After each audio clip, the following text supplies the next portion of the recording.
तेरा मेरा रक्षाबंधन। मारे को त्या साड़ी से न रह पाएगा तू अर्जुन। हमारे साथ मारी भेड़ रसाल का प्रेम है, इसलिए कह रहा हूं सलामान ले, रस्सी छोड़ दे और निकल यहां से। चल। तारे सर पे माँ का साया है ना, तो थारे को माँ के आशीर्वाद का अंदाज जाना है। आज तो ना जीत पाएगा तू। मेरे होते हुए ना भाई साहब को कोई ना हरा सके है।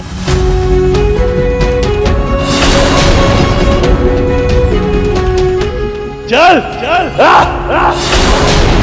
अब तो मारे को दुनिया की कोई ताकत न हरा सकती, क्योंकि हमारी भेड़ रसाल हमारी ढाल बनकर खड़ी है।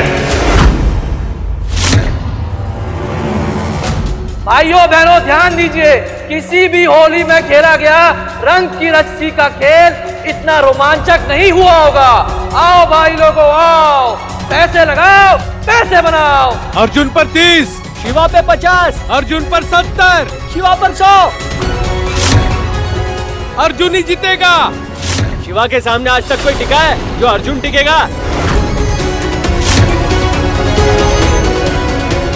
सुनो गाँव वालों, देखो इस रसाल को, इसने अपनी लाज और शर्म को पोटली में बांध के दरिया में फेंक दी है।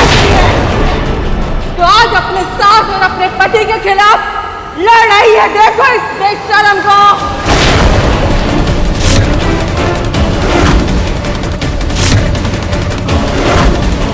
सही कहा आपने, ये तो बेशर्मी की हद है। वो भी ऐसे पति को छोड़ के जिसने इसका साथ दिया। इसे ही तो कलयुग कहते हैं। अरे ये तो तुम हो, अपनी मासा के लाडले अर्जुन राय। मुझे गिरने से तुमने बचाया। अरे वाह, अर्जुन राय ने इस रसाल के ऊपर एक और एहसान किया। कमाल हो गया। पर पता है, तुम चाहे कितना भी खेलो कि तुमने एहसान चुकाने के लिए मेरे भाईजा की मदद की, पर ये सच नहीं है। तुमने ऐसा इसलिए किया क्योंकि तुम अंदर से एक अच्छे इंसान हो। मैं ये भी जानती हूँ कि तुम ये बेकार इंसान, जानवर, पत्थर दिल होने का नाटक करते हो। चलो उठो।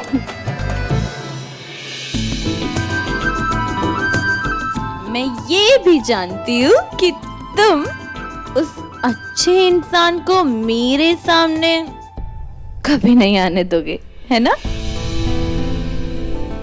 और ना, मैं ये भी जानती हूँ कि तुम जो कर रहे हो वो अपनी माँ के कहने पे कर रहे हो। बुरे नहीं हो तुम, बस वो माँ बुरा मान जाएगी। माँ के कहने पे ना तुम वो जानवर बन जाते हो। रसाल, अपने आप को और अपनी जबान को संभालो। बात को टालो नहीं, बताओ ना। अपनी उस माँ के कारण ही तुम जानवरों की तरह पेश आते हो ना हमारे साथ। रसाल।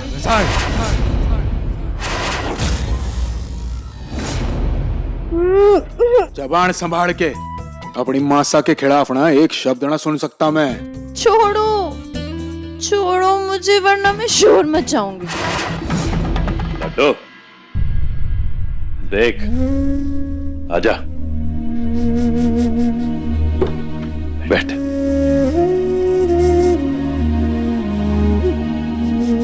तूने आज पूरा दिन इतनी कड़ी मेहनत की है ना, चल अब खाना भी खा ले। थारे ले आलू पूड़ी लाया हूं, हरा मन पसंद। जैसे तू अपने भाईसा की हिम्मत और ताकत दोनों है ना, वैसे ही जरूरत पड़ने पर थारा भाईसा थारा हाथ भी बन सकता है। और भाईसा के होते हुए तुझे किसी बात की फिक्र करने की कोई जरूरत नहीं। जिसने जो करना है ना, करके देख ले। है यो बंधन जग में अनोखो, जैसे सुभद्रा श्याम, जैसे सुभद्रा। हमारी बहन का एक हाथ बांध के आपने उसे पंखा साफ करने का हुक्म दिया, उसे इतने ऊंचे स्टूल पे खड़ा किया आपने। ये सब आपकी एक सोची समझी चाल है, जानता हूं मैं। लेकिन एक बात से आपको आगाह कर दूं, जो हमारी बहन का नाखून भी टूटा ना, तो वो आपको और आपके उस बेटे को बहुत भारी पड़ेगा। ये बात भूलिएगा मत।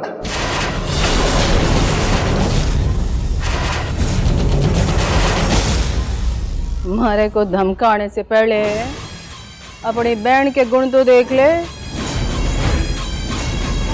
कहते हैं बहू चाहे तो घर सवार दे और बहू चाहे तो घर बिगाड़ दो। सारी बहन को तो घर के काम ही ना आवे, इसमें मारी का गलती है? फिर तो बात वही आ गई ना तारी परवरिश पे कि तूने इसकी परवरिश ही ठीक से ना की। और थारी बहन कोई बच्ची तो है ना कि मैं उसे अपनी हथेली पे बिठा के घूमती फिरूंगी। लगता है कि आपको भाई साहब रहने दीजिए। जिनके दिल पत्थर के होते हैं उनसे भावनाओं को समझने की उम्मीद नहीं की जा सकती। कोई जरूरत नहीं है आपको मेरे खातिर अपनी बेइज्जती कराने की। कनक भाभी साहब, भाई साहब को ले जाइए ना।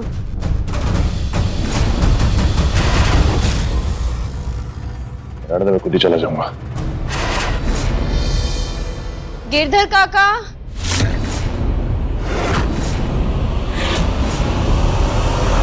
जिस दिन से तुमसे रिश्ता जुड़ा है ना, उससे ज्यादा मनहूस पल मेरी जिंदगी में कुछ हो ही नहीं सकता। हर रोज कोसती हूँ उस पल को।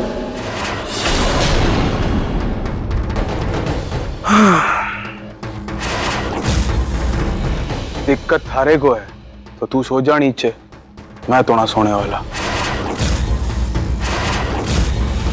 ये घर दहेज में लाई हूं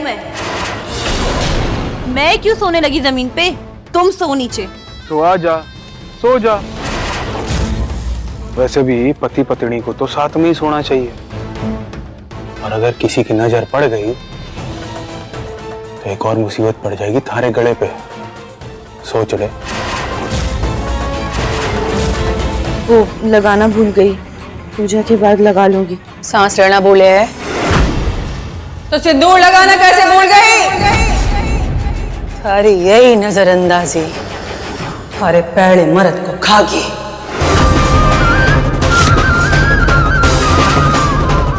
सही कह रहे हैं बूढ़े बुजुर्ग, बिंदड़ी चाहे तो अपने घर को स्वर्ग बना दे और चाहे तो नर्क बना के रख दे। तू है ही मनहूस।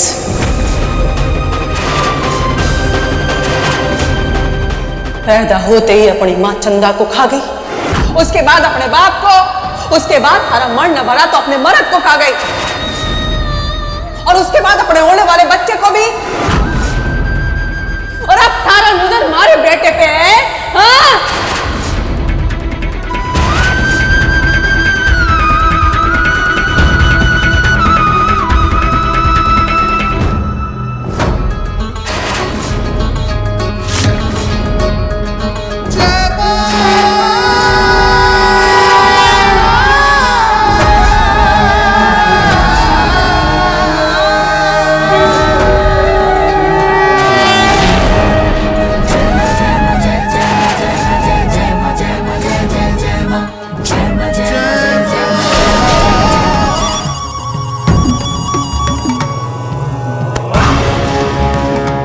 खबरदार,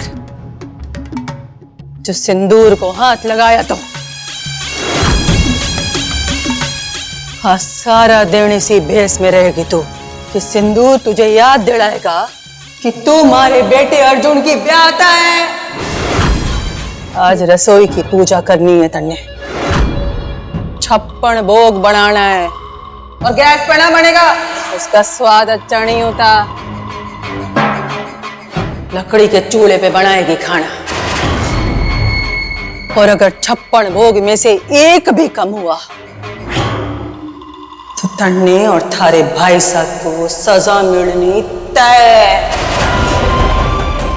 समझे के?